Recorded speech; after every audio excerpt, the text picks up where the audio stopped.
hundreds of hostages a continent away. They told us it was an impossible mission. It's good for James Bond. 48 hours to strategize. It's as good of a plan as it gets. We didn't have any option. 60 minutes to make it happen. This airplane will never take off. Go, go, go! And 10 men reveal for the first time the secrets behind the greatest hostage rescue in history.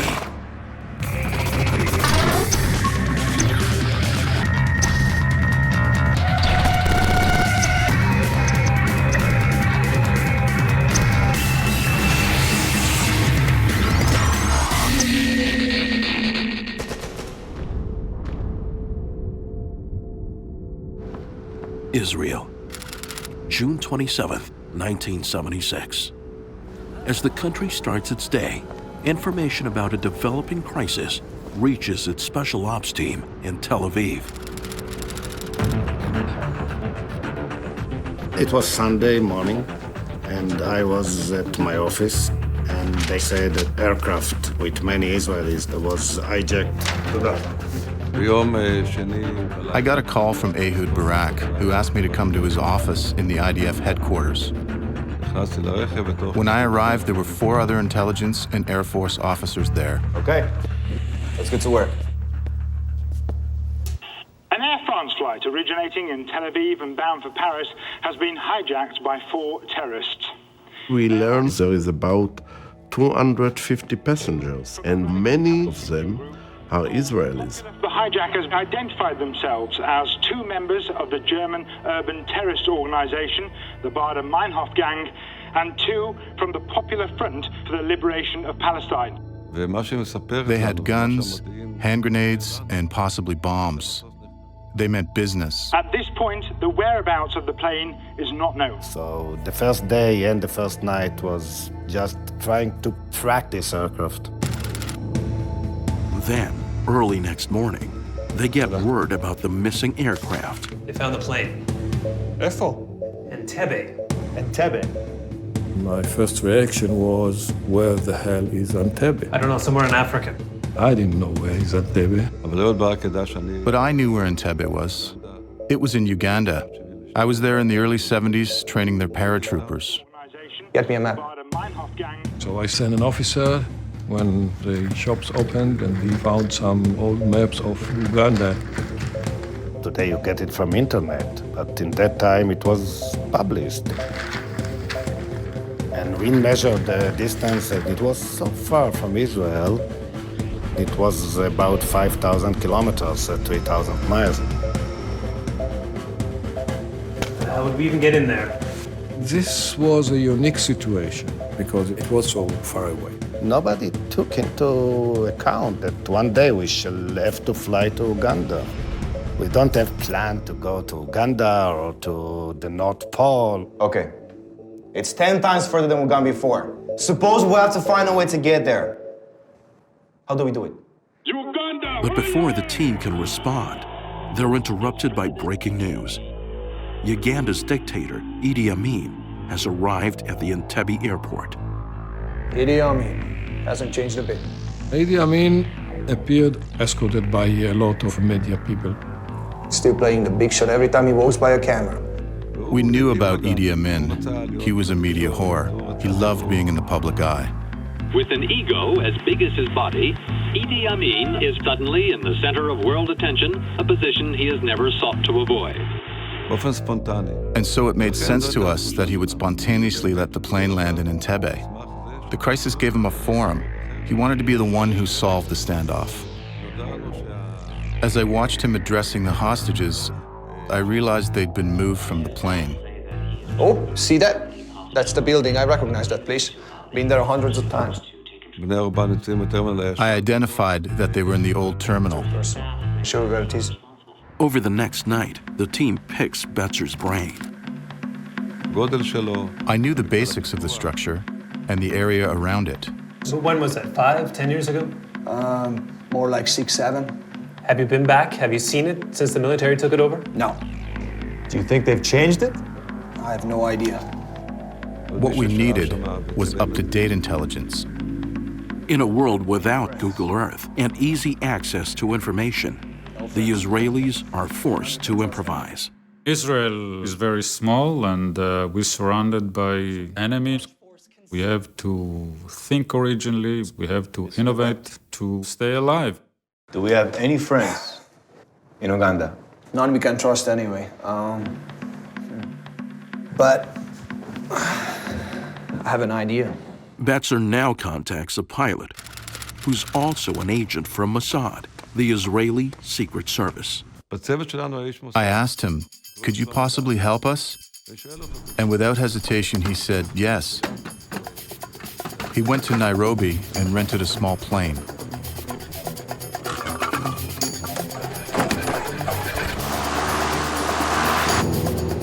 The agent files a flight plan to tour the area and heads west towards Lake Victoria. The operation was so secret that I only got permission last year from Mossad to talk about it. Then, over 3 days into the crisis, the hijackers break their silence. Terrorists holding the crew and passengers of an Air France plane in Entebbe airport have announced their demands. They wanted Israel to release 52 Palestinian prisoners.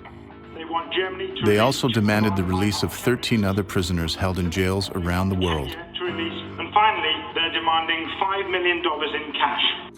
These demands were clearly very extreme, and they wanted them met in 2 days. 2 days, when they start killing hostages. That's insane. From a logistical standpoint, these demands are impossible. So we had to do something.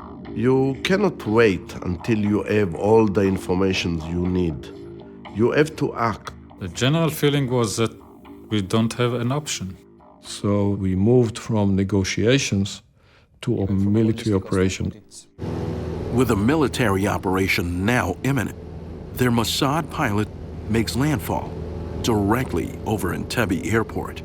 He told the tower he had a malfunction and wanted to circle the airport and try to land. All the while, he's getting us critical intelligence. We see everything, including all the runways, the terminal, Uganda's MiGs. Eventually, the agent told them the problem had resolved itself, and he returned to his mother airport. That's how we got the pictures. So at headquarters, we gave the intelligence to everybody and said, okay, come with whatever you have. What if you rent a boat in Kenya and sail a small group of commandos across Lake Victoria into Entebbe? Skip the boat. They start planning for a small force to eliminate the terrorists and release the hostages. Why don't we just drop paratroopers into the waters around the airport and then make an assault on the terminal? The only problem with that was Lake Victoria was filled with crocodiles. When you have a brainstorm, you put everything into the basket. But then, 80 hours into the crisis, they get news from Paris. French authorities have revealed that terrorists holding the hostages from the Air France hijacking have released all the non-Jewish hostages. We learned that the terrorists did a selection and separated the Israelis and Jews and released the other passengers. News of this selection outrages Jews around the world. But for the Israeli forces, it discloses something completely unexpected. The hostages reveal they're up against a far more dangerous enemy. The 4 terrorists are not acting alone. The guns were pointed at us. It told us that actually Idi Amin's force, guys, soldiers, are completely cooperating with the terrorists. We learned that everything Idi Amin had been telling the world was a lie. He was in league with the terrorists. It's a different story to come with a small group of experienced commando and kill 4 or 5 terrorists and release the hostages, than to come and fight against the Ugandan army.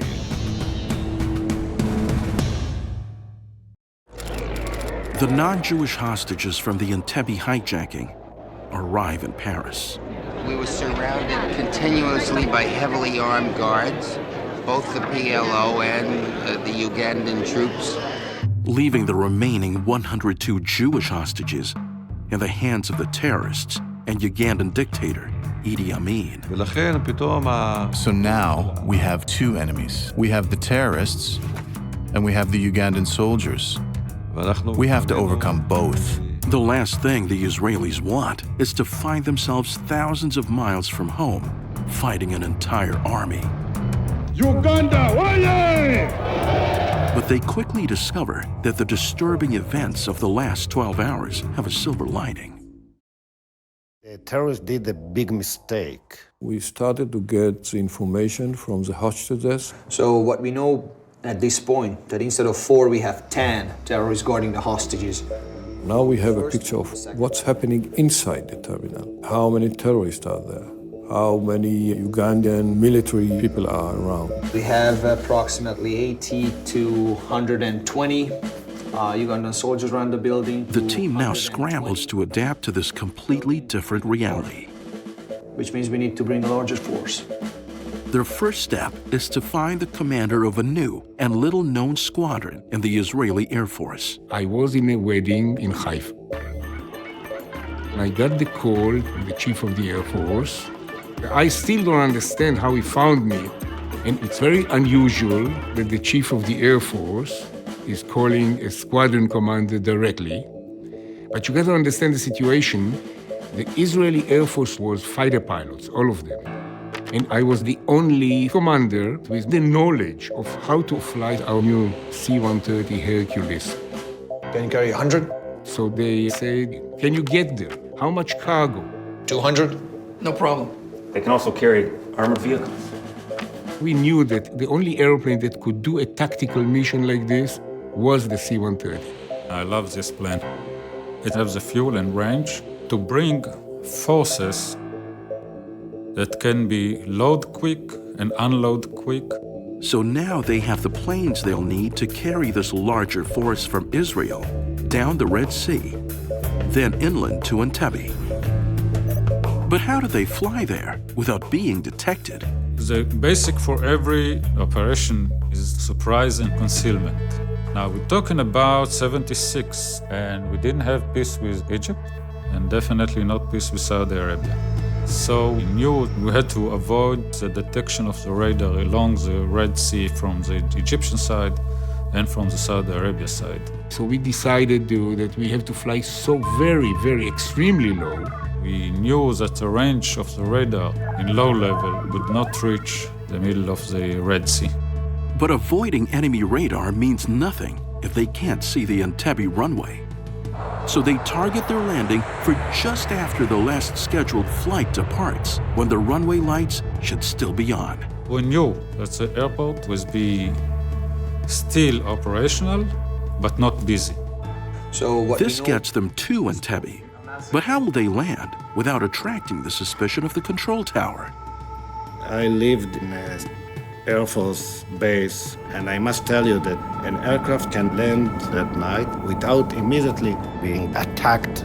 Even if the tower see him on the radar, for instance, he can pick up the telephone and say to the Ugandan authorities, listen, somebody is landing at the airport, and they will pick their telephone. And then they will pick their telephone and call the terrorist.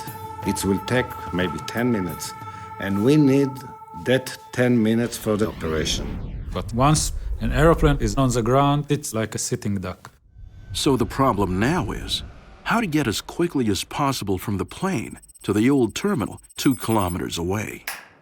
And how can we approach the terminal without triggering a massacre?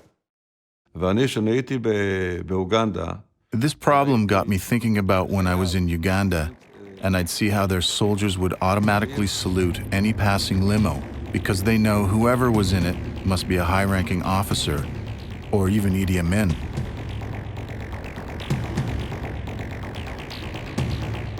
It's at this moment that Mookie Betzer has a brainwave.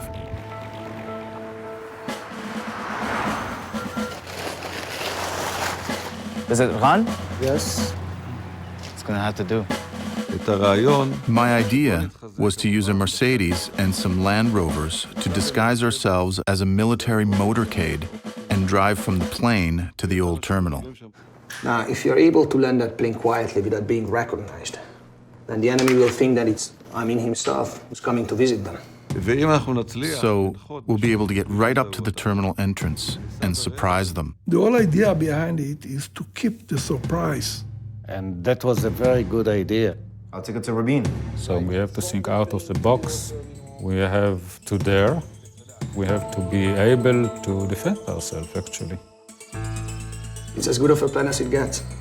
But there's a problem. We can't send our troops on a one-way ticket. The Hercules C-130 can only carry enough fuel to get them there.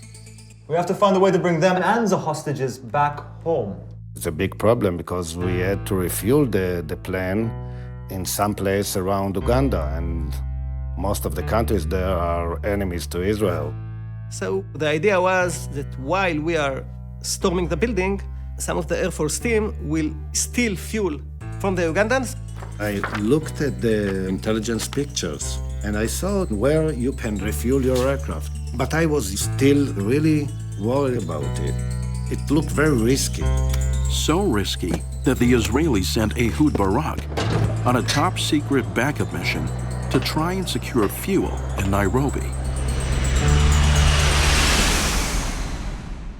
But even with the pieces of the plan now coming together, the IDF top brass still has one big worry. What if the runway lights are off? If you reach there and the runway is dark, what would you do? Go back? So we had to find a way to land without using the lights, which is a big problem. We didn't have the night vision capability. We didn't have all the instruments that they have now. So we were unplugged, as we say. Since they don't have the technology they need, they literally invent it. So we build in 24 hours the system that we hoped will tell the pilot the distance from the runway and the level of the aircraft. The idea behind this system is that radar waves bounce back more slowly from the water and sand than they do from the hard surface of the runway. You can detect by radar where is ground, where is runway, and where is water. So this way you can navigate and you can plan your approach. But the question is, how accurate will their makeshift system be? That was a crazy system. It was very risky. The leadership of the Air Force and the IDF, the Israeli Defense Forces, did not think that we are able to land in the dark. They wanted a demo. So what I did was I picked up the big bosses to show them at night.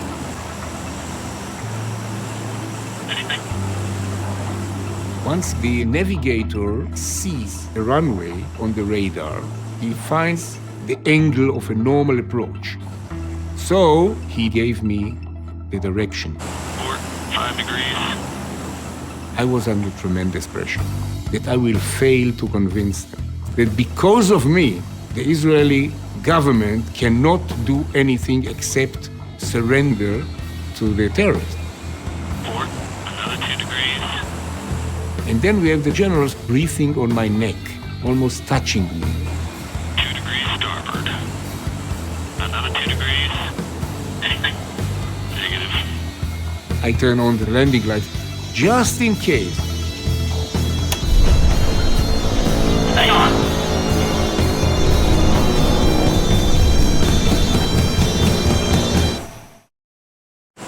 As pilot Joshua Shaddy attempts to land his Hercules C-130 on a darkened runway, Hang on. he discovers he's got a big problem. I was about to land on the fence. I guess the radar picked it up stronger than the runway.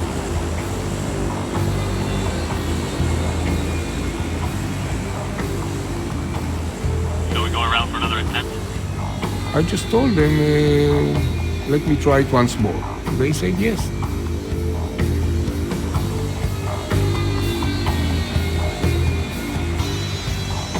Airspeed 180, heading at 160. Copy that.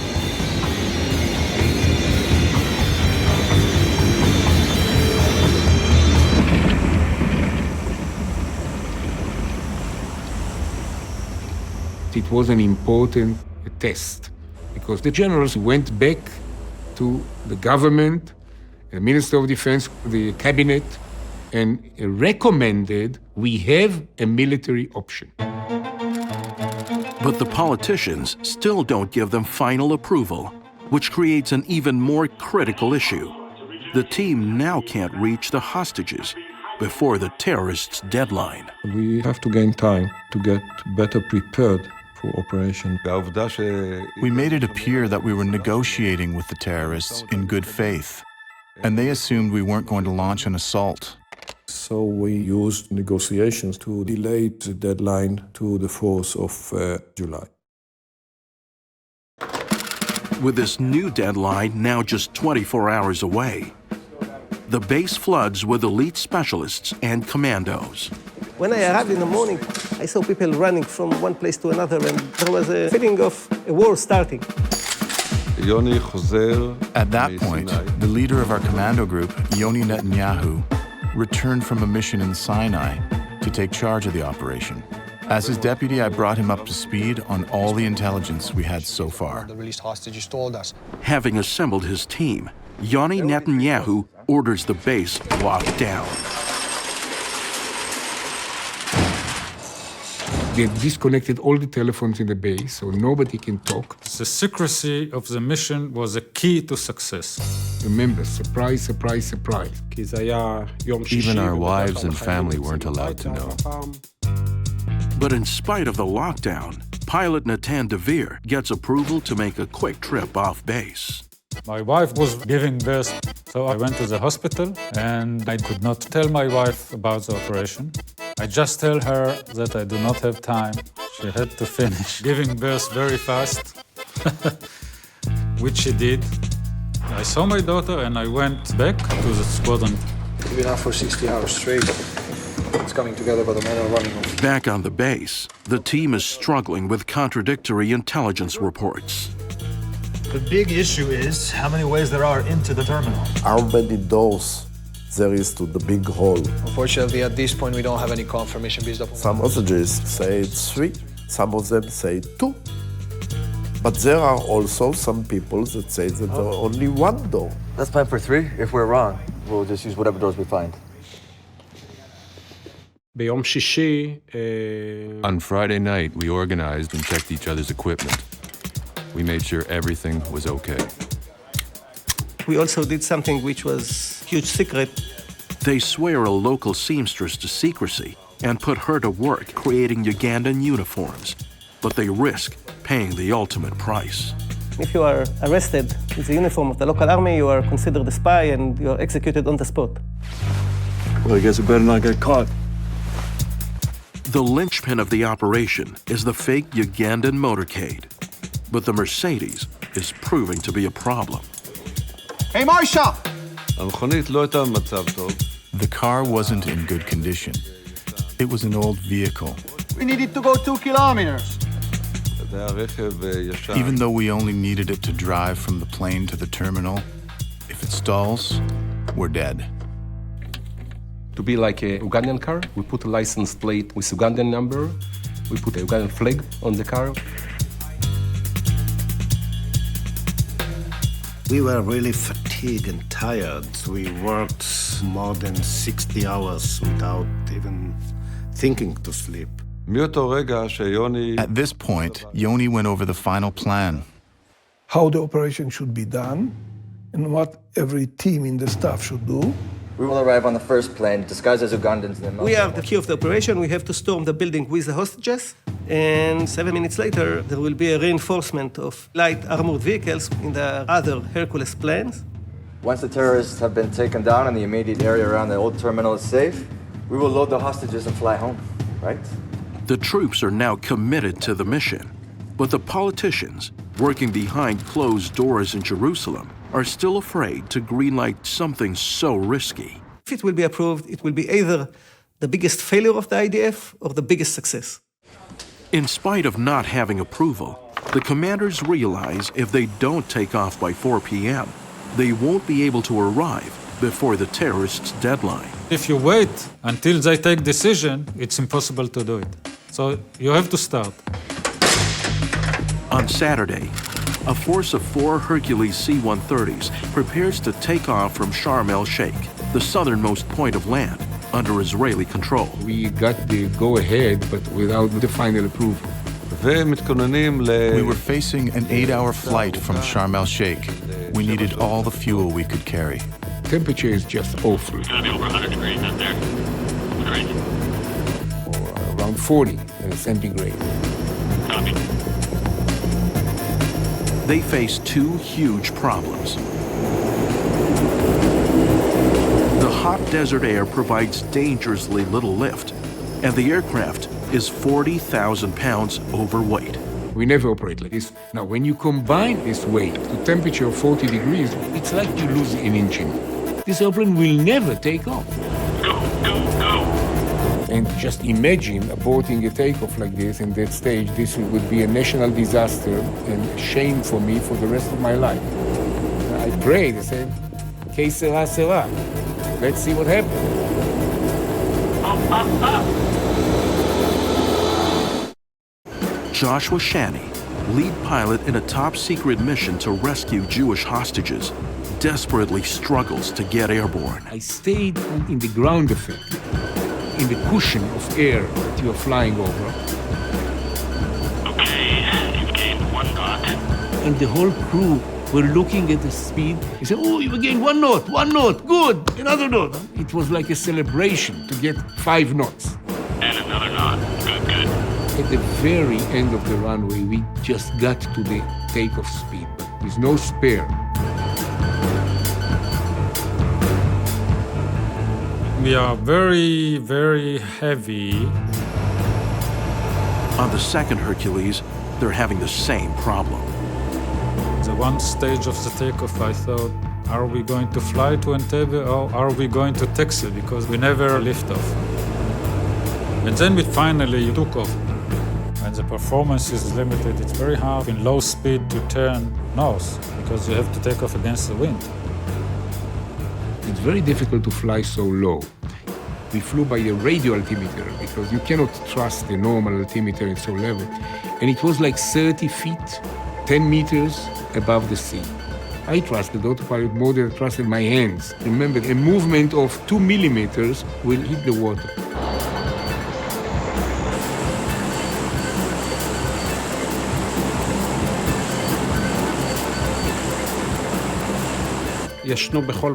Guys were everywhere, on hoods and even in the trunks of vehicles, anywhere where there was space.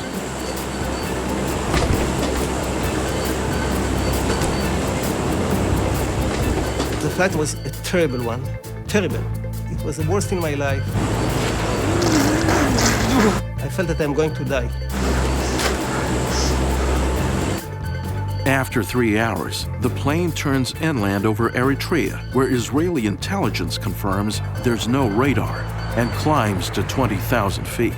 During the whole flight, I didn't sleep even a second. I was very nervous. But on the other hand, you don't really expect something will happen to you. When you're young, you don't think about it. You know your mission, you know there was hostages there. You don't speak too much.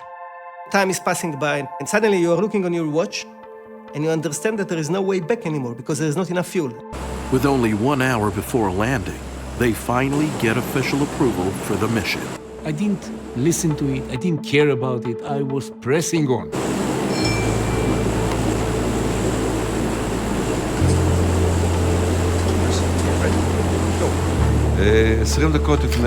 We got the signal about 20 minutes before landing.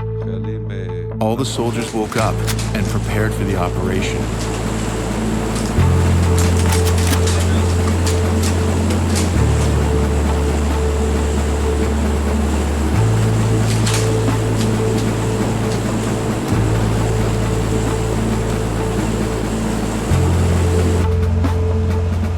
The visibility was reasonably good and we saw the runway at a very early stage. Getting closer. 2 degrees left. Airspeed 120. The navigator still initiates the radar vector approach in case the Ugandans turn off their runway lights at the last second. You're on course. There's big risk because we didn't know if they're waiting for us on the ground or not. 2 degrees. We are coming to the most important point probably in our life, maybe in the history of the new country, Israel. The fear was to fail.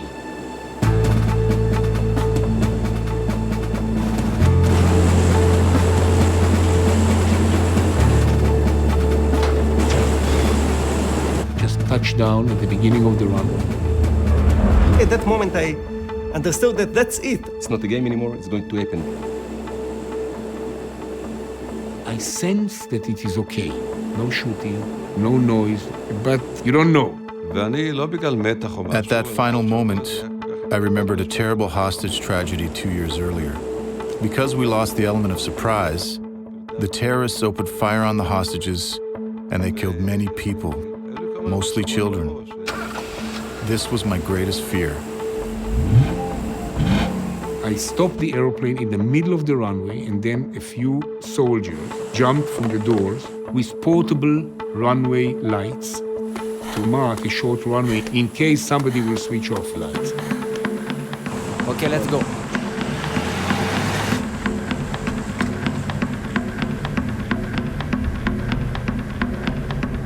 Immediately, I felt a terrible loneliness. 3 vehicles in the middle of Africa. And I remember feeling that within 5 minutes, some of us will be dead.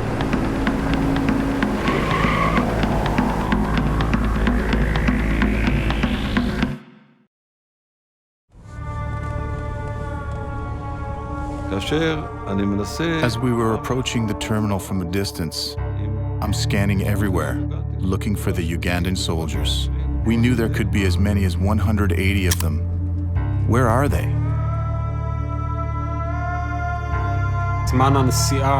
Suddenly, as we approached the terminal, an armed Ugandan soldier appeared and blocked our way. Nobody shoots until we give the word. Steady.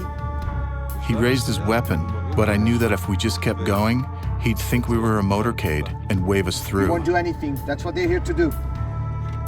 I told Yoni, leave it. He won't stop us. Suddenly, we only give an order, shoot them. At the very, very same moment, Mookie said, don't do it. Shoot! Don't do it! Shoot at him. The Ugandan immediately tried to get up and return fire. Another of our soldiers from the Land Rover behind us took him out. Go, go, go, go, go, go, go! We lost the perfect surprise that we want to achieve. Immediately, the Mercedes at the front accelerated, and we followed him.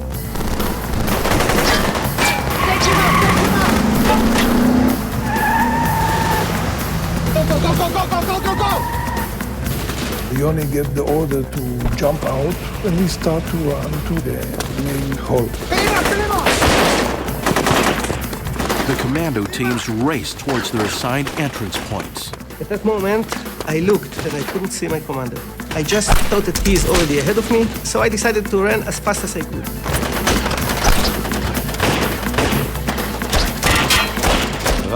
From out of the darkness, the Ugandan soldiers opened fire on us. At that time, there was terrorists shooting us, and there was exchange of fire. I took one out with a chest shot. It took only seconds. Then Mookie stopped for a while to exchange a magazine.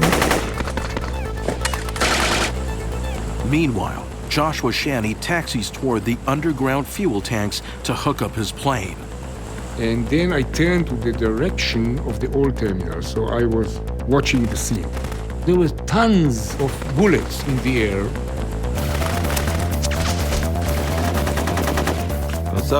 I could see my door wasn't there. This was a serious problem. We had to find another way in. Negative on door one! Negative on door one! At the same time, Amir Affair does see a way inside. I saw that Amir had found a door and could see a terrorist inside taking aim at him. I saw the AK-47 shooting at me. I saw the whole glass shattering. I was right behind him. And without even thinking, I shot him 3 or 4 times.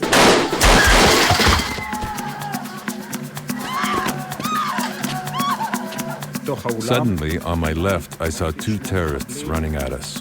And only then I understood that I'm in a very great danger. I opened fire on them. I came in next to cover Amir and Amnon. The hostages told us there were other terrorists on the second floor.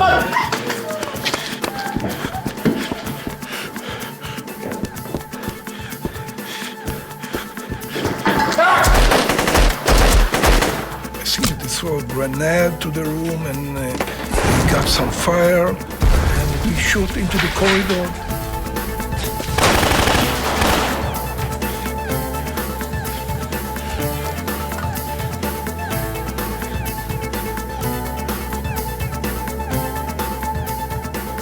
It's going to be okay, stay calm. We are here to take you home. תישארו רגועים, תעשו מה שאנחנו אומרים. אנחנו ניקח אתכם הביתה, נפנה אתכם. There were several wounded, several dead, mostly the terrorists. I wouldn't like to be in this room again. These people were shot from very close distance and not the nicest things to see. With the inside of the terminal now secure, the team prepares to move the hostages out to the plane. Yanni, we are ready to evac. But Yanni Netanyahu and his team are still in a firefight. Meanwhile, Natan Devere brings in the second Hercules, loaded with armored cars and reinforcements. It is exactly 7 minutes since the first plane landed. 2 degrees left. Airspeed 120. And I enter final approach. Well, that's a good sign. The lights are still on. And I saw the runway was still in light. You're on course. In the beginning of my landing, everything went dark. I just saw the flashlight that's number 1 left for me. I was on the ground, I was safe. We started to refuel, but my fear is that I will lose an airplane. Yanni, I need a C-trap. Yanni, do you copy? Yanni, we are ready to evac. But Yoni doesn't answer. Yanni's been hit. Look, Yanni's been hit. Hit? Where? How bad? He's trapped out front. Get them ready, but don't move them until you get the order. Understood? Outside there was a lot of fire. We are shooting with the RPG rocket.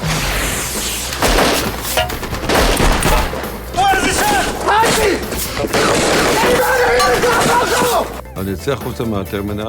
I leave the terminal and I see Yoni lying unconscious. He has a terrible wound. Yoni's down! Yoni's down! I'm assuming command!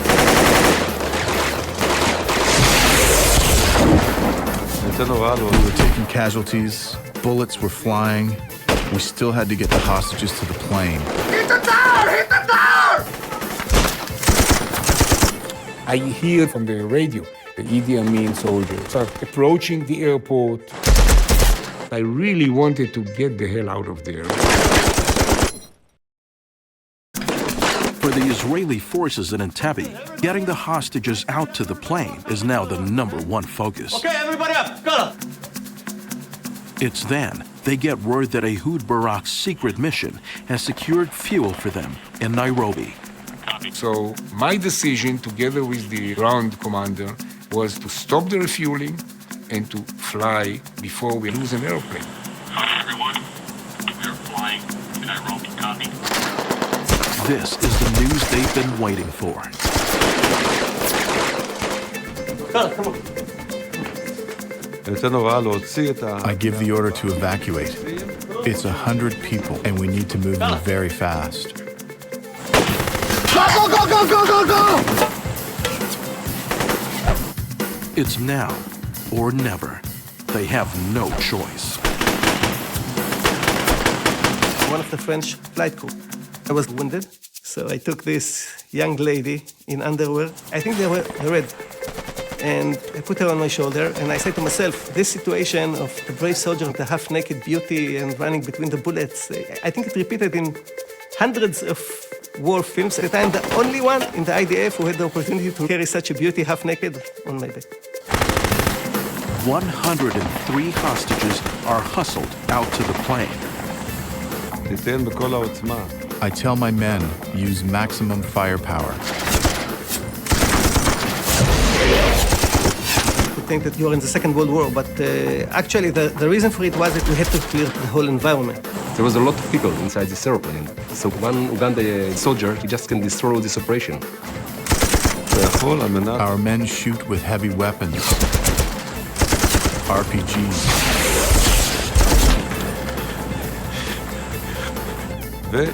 and it becomes silent.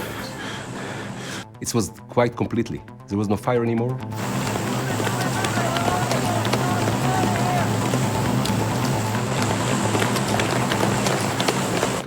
We knew we had to get out of there as fast as possible.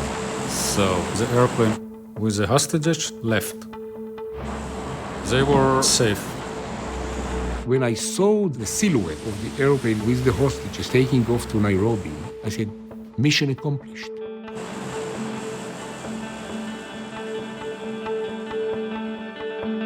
The runway was completely dark at that time, and we took off. With all but one of the Hercs heading to Nairobi for refueling, the Israelis have a final piece of business. And then we had to destroy the line of MiG-21s and MiG-17. So that there is no counterattack from Uganda forces. Amitzer Caffrey is the last man to leave. I wasn't going to leave the Mercedes there. We said, forget it. The projected operation time was 60 minutes. The mission was accomplished in 59. As we started to taxi into the runway, I saw a glow of light behind me coming from the explosion of the MiGs.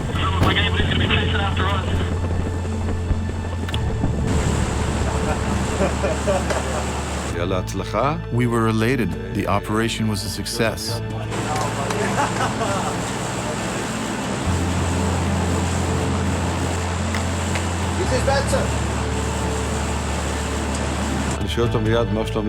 But we lost Yoni on the way to Kenya.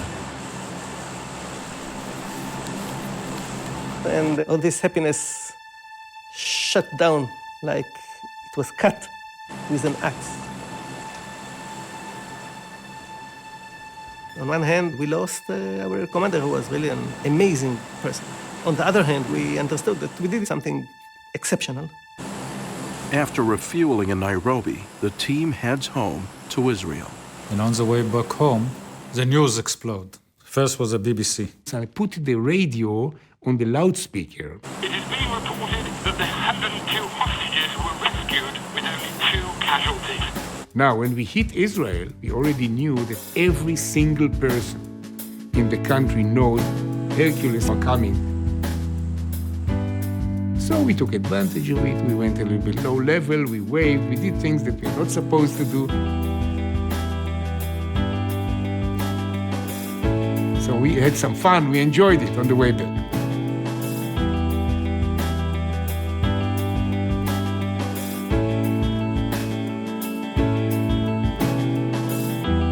As the world greets the released hostages, the heroes of the operation return under a cloak of secrecy. The whole country was exploding with joy, but at that time it was a huge secret. I mean, nobody knew how we did it, and it was absolutely forbidden to identify us. But over the years, this incredible operation became a defining moment in Israeli history and sent a message to the world. Show the international community that there is a way to fight terrorism. It was important as a deterrence to other terrorist organizations, and actually after '76 we didn't have, I believe, even one hijacking over an airplane. Going to Entebbe was important because it was a milestone for the soul of the nation. And when I got home, my father was there, sitting in the middle of the room, and my father lost his family in the Holocaust. And I looked at him, although I was exhausted and tired, I looked at him and I said, we are now involved in saving Jews, which nobody did when he needed it. Made him so excited and so happy and so proud that I said to myself, you did right, Shiki.